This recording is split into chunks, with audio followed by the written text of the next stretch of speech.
In Matthew's gospel, there is much discussion here about dogs.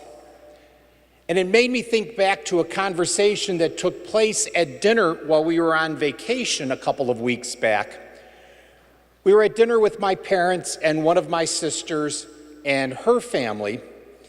And whenever we get together, the topic of conversation always comes up and seems to center around what was life really like when we were growing up.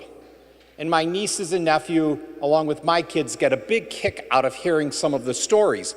And one of their favorite is the story of how we got our family dog, Muggsy.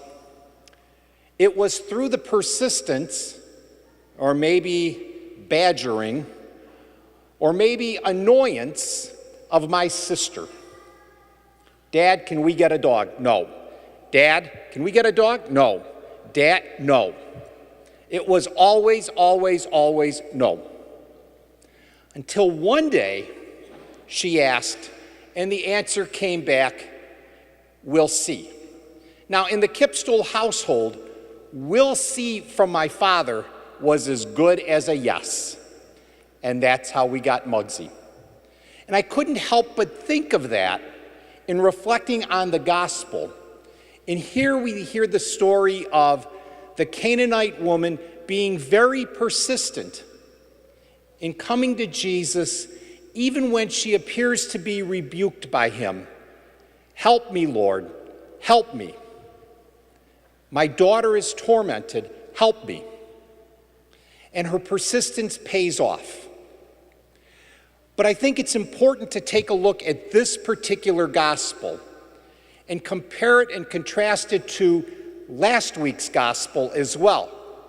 Last week, remember, we hear of Peter and the other disciples being in a boat and seeing Jesus walk on the water.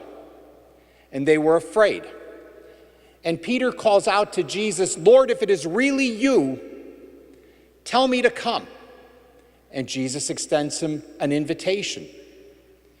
And Peter gets out and with great faith starts to walk on the water. But then he's captured by his surroundings. Realizing the wind and the water, he gives into it. And his faith disappears. And Jesus tells him, oh, you of little faith. Compared to the Canaanite woman, and stop and think about that for a second.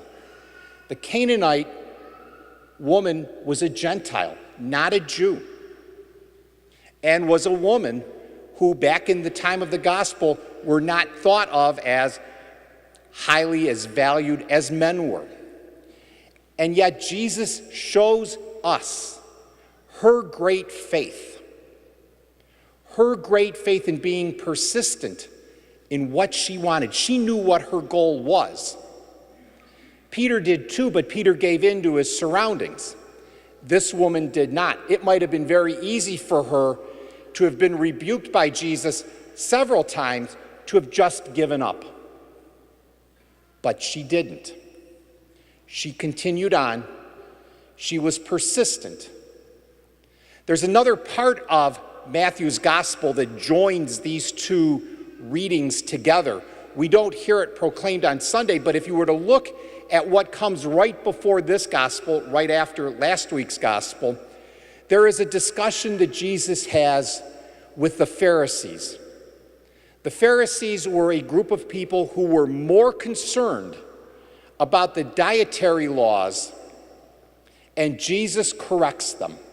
And he tells them, it is not important what goes into you as what comes out of you. And this woman speaking these words, showing her great faith, are a clear example of that message. The message to the Pharisees and a message for us as well. Our challenge each day is to keep our eye on the goal.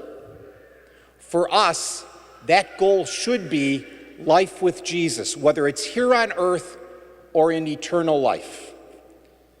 Life with Jesus. Muggsy, our dog, lived 17 years and brought great joy, and had scraps from the table from her master, which actually turned out to be my father.